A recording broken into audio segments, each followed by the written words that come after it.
The California sun beat down mercilessly on Camp Pendleton's advanced firing range as Gunnery Sergeant Marcus Miller's face turned crimson with rage. His voice cut through the desert air like a whip crack, sharp and venomous. 5 elite Marine Force reconnaissance snipers stood before him, sweating not just from the heat, but from the humiliation of their failure. The target, a simple stationary mark at 1,100 yards, remained untouched after 23 attempts.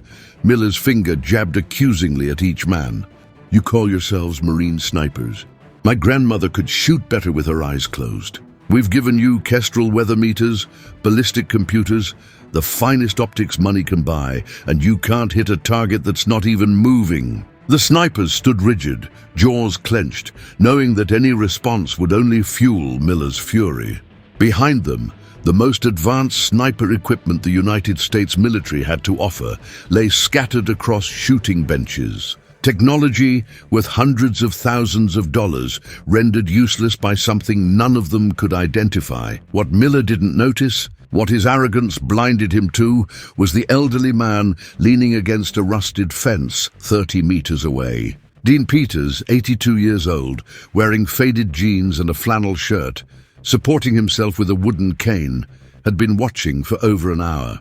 His weathered face showed no emotion, but his eyes tracked something invisible to everyone else on that range. But to understand the magnitude of what was about to unfold, we need to go back to the beginning of this day to understand why Dean Peters was there at all and what he carried with him besides that cane.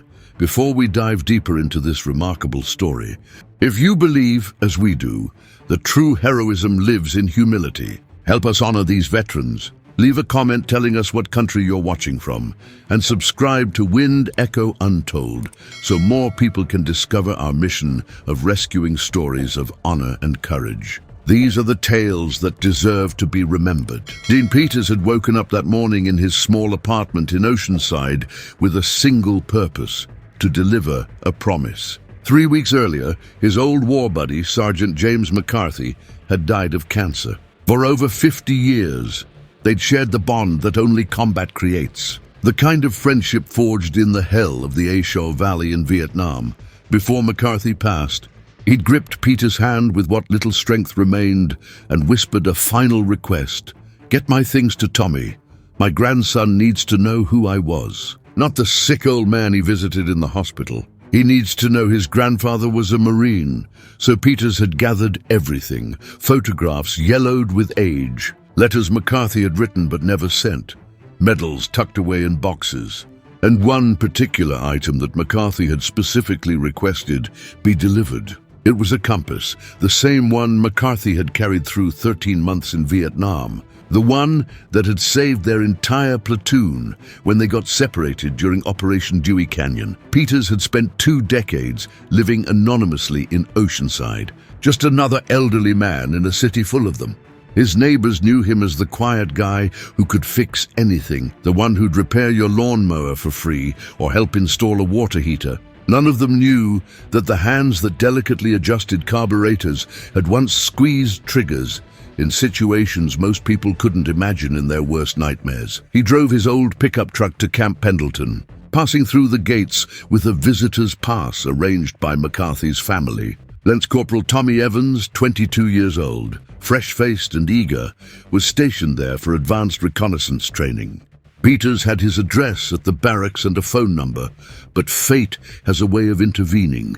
As Peters made his way across the base, following directions scribbled on a piece of paper, the distant sound of rifle fire caught his attention. Old instincts, dormant but never dead, pulled him toward the noise. He found himself at the edge of the advanced firing range, and that's when he saw them, the snipers, the frustrated instructors, and the target that refused to be hit. Peters leaned against the fence, using his cane for support, and simply watched. Within 15 minutes, his trained eyes saw what thousands of dollars in technology couldn't detect. 3 separate wind currents were colliding in the valley below, creating an invisible maze of air that pushed bullets off course. Worse, thermal shimmer, that ghostly distortion caused by heat rising from the ground. was bending light and making accurate range estimation impossible. He'd seen this exact phenomenon before, in 1969, in a valley on the other side of the world. That's when he'd made a shot that would become legend, though few knew his name. Wrapped in military canvas in the bed of his truck sat his old M40 rifle. He'd brought it not for show, but because it was part of McCarthy's request. His friend had wanted Tommy to see the rifle that had kept them both alive, to understand what it meant to be a Marine sniper before computers did the thinking. Miller finally noticed Peters after the 27th failed shot. The old man's presence had been subtle, but Miller's frustration needed a target, and this civilian seemed perfect for his displaced rage. Miller strode toward Peters with the aggressive posture of someone used to intimidation working. He invaded Peters' personal space, standing inches from his face, using his height and uniform as weapons. "This is a restricted training area, Abuelo. What part of military only don't you understand? You need to move along before I have MPs escort you out." Peters didn't flinch. His voice was calm, almost gentle. "I have a visitor's pass. I'm waiting for someone. I don't care if you have a pass from the president himself," Miller shot back. "You don't belong here watching Marines train. This isn't a circus show for civilians." Peters simply nodded toward the range. "They're not going to hit that target."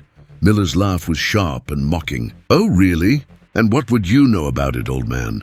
Did you watch a lot of war movies?" "There's not one wind," Peters said quietly. "There are three. And none of those computers they're using can read thermal currents or the valley wind they're fighting." The statement hung in the air for a moment before Miller exploded into derisive laughter. He turned to the nearest Marines, making sure they heard.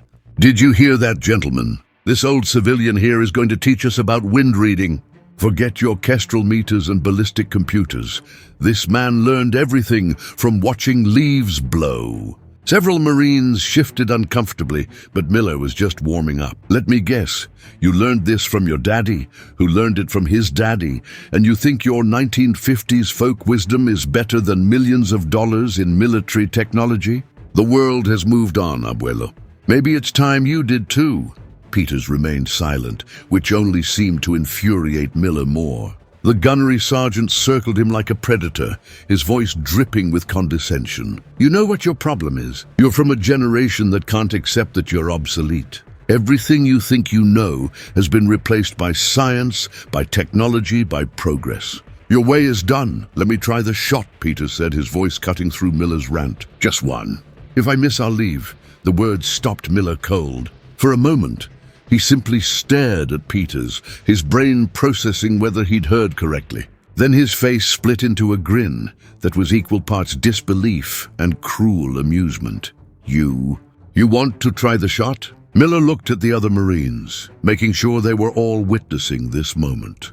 "You can barely stand with that cane, and you want to hit a target at 1,100 yards that 5 trained Marine snipers have been missing for the last hour?" "Yes," Peters said simply.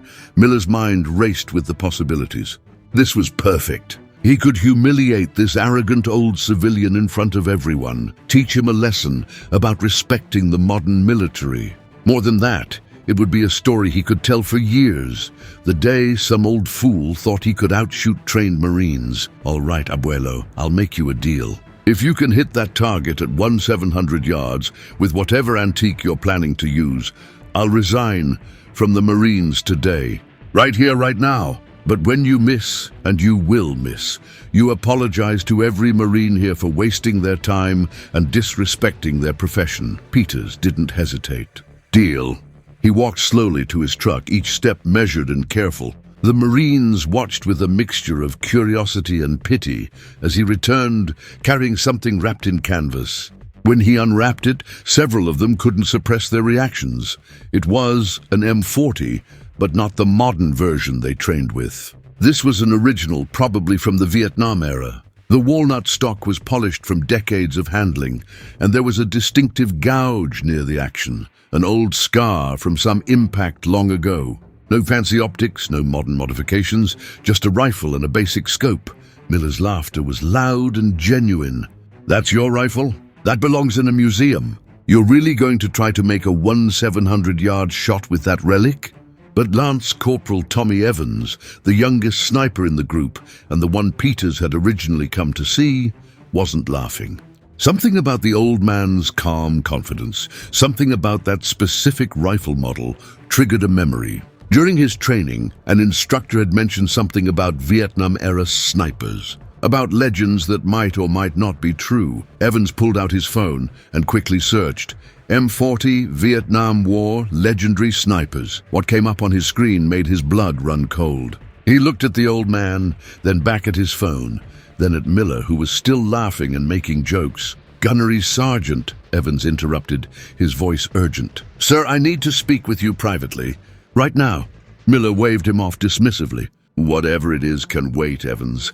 I'm about to watch this old man learn a very public lesson about humility." "Sir, please," Evans insisted, his voice taking on a desperate edge. "My scope needs calibration by Master Gunnery Sergeant Phillips." "It's urgent," Miller, annoyed but recognizing the formal protocol, grudgingly nodded. "Fine, go, but be back in 5 minutes. You're not going to want to miss this." Evans ran, not to calibrate any scope, but to the armory where Master Gunnery Sergeant Phillips was conducting inventory. He burst through the door, breathing hard. "Master Guns, we have a situation at the range. There's a civilian there, elderly man. Name is Dean Peters." Phillips, a man who'd seen 30 years of Marine Corps service and thought nothing could surprise him anymore, dropped the clipboard he was holding. The sound of it hitting the concrete floor echoed in the sudden silence. "Say that name again," Phillips said, his voice barely above a whisper. "Dean Peters. Mr. Guns, Gunnery Sergeant Miller is about to let him take a shot on the 1,700-yard range, and he's been... Sir, Miller's been disrespecting him. Called him abuelo, mocked his age, mocked his rifle." Phillips' face went through a transformation that Evans would remember for the rest of his life. It started with shock, moved through disbelief, and settled into something like horror. "Please tell me you're joking, Evans. Please tell me this is some kind of mistake." "No, sir. He's there right now, and he's about to take the shot." Phillips grabbed his phone and dialed a number that bypassed all normal base communication protocols. When Colonel Marcus Hayes, commander of the Marine Raider Training Center, answered, Phillips used 2 words that he hadn't spoken in 20 years, Whiskey Jack. It was an unofficial code, known only to senior Marine Corps leadership, indicating an emergency involving the honor and reputation of the Corps itself. It meant drop everything, ask no questions, and respond immediately. Location? Hayes demanded. "Advanced firing range, sir. It's Dean Peters." There was a pause on the other end of the line. Then, "On my way, Colonel Hayes and Sergeant Major of the base, the highest-ranking enlisted man at Camp Pendleton, were in a Humvee convoy within 90 seconds. The vehicle screamed across the base, sirens blaring, ignoring speed limits and protocol. Marines jumped out of the way as the convoy tore through normally quiet areas. In the lead vehicle, Hayes felt his heart pounding. Dean Peters, the ghost of a Shau Valley. The man whose techniques were still taught in Scout Sniper School. The man who'd written portions of the Marine Corps sniper doctrine. And some ignorant instructor was about to humiliate him publicly. The Sergeant Major, sitting beside Hayes, was already planning the damage control. "Sir, if this goes the way I think it's going to go, we're going to have a serious disciplinary situation. If Miller has done what I think he's done," Hayes replied grimly, "disciplinary action will be the least of his worries." Back at the range, Peters had positioned himself on the shooting line. He lowered himself to the ground slowly, his old joints protesting, but once he was down, something changed. The elderly man who needed a cane seemed to transform. His movements became fluid, precise, economical. He positioned his old backpack as a rifle rest, settling the M40 into place with the familiarity of a man who'd done this thousands of times. Miller stood behind him, arms crossed, smirking at the other Marines, already composing the story he'd tell later. Peters ignored everything around him. His eyes scanned the valley, watching the way different grasses bent at different angles. He observed the shimmer patterns in the air, the way dust moved in layers at different altitudes. His breathing slowed, became rhythmic. He wasn't using any technology, any computers, any modern aids. He was reading the earth itself, a skill he'd learned when his life depended on it every single day. He made minute adjustments to the scope, ancient fingers turning knobs with surprising speed and certainty. Then he settled in, cheek to the stock, eye to the scope. The world narrowed to the target, the wind, the bullet's path he could see in his mind. His finger found the trigger. The squeeze was gentle, practiced, perfect. The M40 roared.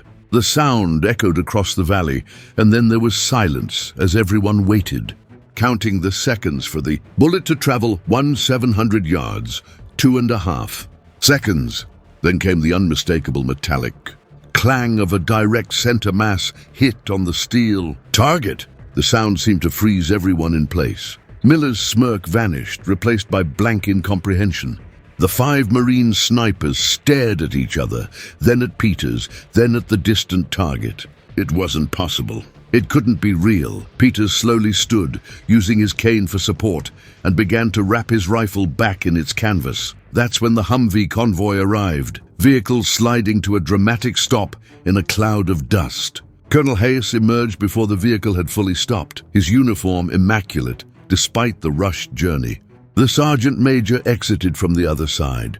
Every Marine on the range immediately snapped to attention. Miller, still in shock, managed to salute as Hayes approached. But the colonel walked right past him, straight to Dean Peters, and he came to a position of perfect attention, rendered a salute that was crisp and held, and said in a voice that carried across the entire range, "Sir, on behalf of the United States Marine Corps and this command, please accept my most sincere apologies for the treatment you have received today." Peters returned the salute with surprising precision for a man his age, then extended his hand. Hayes shook it with both of his own, the gesture of respect unmistakable. Then Hayes turned to face Miller, his expression transforming from respect to barely contained fury. "Gunnery Sergeant Miller, do you know who this man is?" Miller's mouth opened, but no words came out. "Allow me to educate you," Hayes continued, his voice cold and sharp. "This is Chief Warrant Officer Dean Peters, retired United States Marine Corps. In Vietnam, they called him the Ghost of a Shau Valley. Between 1968 and 1971, he completed over 200 long-range sniper missions. He holds the 3rd longest confirmed kill in Marine Corps history, 2,400 yards, made with that exact M40 rifle you were mocking, with no technology, no computers, just skill and knowledge." The color drained from Miller's face as Hayes continued. "Chief Peters wrote the doctrine on extreme crosswind shooting that you supposedly teach. The techniques that every Marine sniper studies came from his experience, his expertise, his blood and sweat in combat. And you, in your infinite arrogance, called him abuelo and mocked him as obsolete. Miller looked like he wanted the ground to swallow him whole. You made a bet, didn't you, Gunnery Sergeant?" Hayes asked. "If he made the shot, you'd resign from the Marines. Those snipers over there have been trying for over an hour to hit a target at 1,100 yards, with every advantage technology can provide. Chief Peters hit it in 30 seconds with a rifle older than you are." Hayes let that sink in before continuing. "But here's what truly appalls me. You confuse technology with competence, equipment with skill. You forgot the most fundamental lesson of being a Marine. Respect is earned through humility and proven through action. Chief Peters has more skill in his 82-year-old hands than you've demonstrated in your entire career." The silence on the range was absolute. Every Marine stood frozen, witnessing the complete dismantling of a man's ego. Hayes then turned back to Peters, and his voice softened considerably. "Chief, I know you came here today for a different purpose, but I'm going to ask you, as a personal favor to me and to these young Marines, would you be willing to spend some time teaching them what no manual can teach? These men need to learn to read terrain and air currents the way you do. They need to understand that technology is a tool, not a replacement for knowledge." Peters looked at the young Marines, saw their eager faces, their hunger to learn. He saw Tommy Evans, McCarthy's grandson, standing among them, and he nodded slowly. "I can do that, Colonel, on one condition." "Name it," Hayes said. "That Gunnery Sergeant Miller stays and learns too. Because the biggest lesson isn't about reading wind. It's about reading people, about respect, about understanding that every generation has something to teach if you're humble enough to listen. For the next 3 hours, Dean Peters conducted a masterclass that none of those Marines would ever forget. He didn't just teach them about wind reading or thermal currents. He taught them about patience, about observation, about the difference between looking and seeing. Miller, to his credit, stayed. He stood there, humbled and silent, taking notes like a private. At one point, Peters called him over and showed him something about reading grass patterns that Miller had never learned in any course. The gesture of kindness after such public humiliation was perhaps the greatest lesson of all. When Peters finally finished, as the sun began to set over Camp Pendleton, he delivered the items from McCarthy to Tommy Evans. The young Lance Corporal opened the box with trembling hands, found the compass, the letters, the photographs of his grandfather as a young Marine. "Your grandfather saved my life more times than I can count," Peters told him. "And I saved his. That's what Marines do. We take care of each other. Remember that." 2 weeks later, Peters received a letter from the Commandant of the Marine Corps, thanking him for his service and his continued dedication to training the next generation. The letter came with an invitation to the Marine Corps birthday ball as a guest of honor. Peters didn't go. That wasn't his style. But he did return to Camp Pendleton 3 more times that year, each time teaching, sharing, ensuring that the knowledge he'd gained in blood wouldn't die with his generation. As for Miller, he didn't resign. Instead, he requested a transfer to a different unit and began the long process of rebuilding his reputation through humility and hard work. Years later, he would tell his own students about the day he learned the most important lesson of his career from an 82-year-old man with a cane. The true measure of heroism isn't found in the medals on a chest or the rank on a collar. It's found in the quiet dignity of men like Dean Peters, who carry their valor without fanfare, who serve without expectation of recognition, who understand that the greatest strength is often displayed through gentleness. These are the stories that matter. These are the heroes who deserve to be remembered. Not because they seek glory, but precisely because they don't. If this story of quiet heroism touched your heart, show your support. Leave a comment sharing the greatest lesson you took from this video and help us spread this message of humility and true courage by sharing it with someone you love. Join us here at Wind Echo Untold for more stories that celebrate the real meaning of honor. Subscribe today because these stories, these heroes, deserve to be remembered. They fought not for glory, but for the person standing next to them. That's the legacy worth preserving. That's the story worth telling. And somewhere in Oceanside, California, in a small apartment filled with memories and medals kept in drawers, Dean Peters sits in his chair, rifle cleaned and ready. Not because he expects to use it, but because some habits, some disciplines, some honors are carried for life. That's the research legacy. That's what we honor. That's what we remember, semper fidelis, always faithful.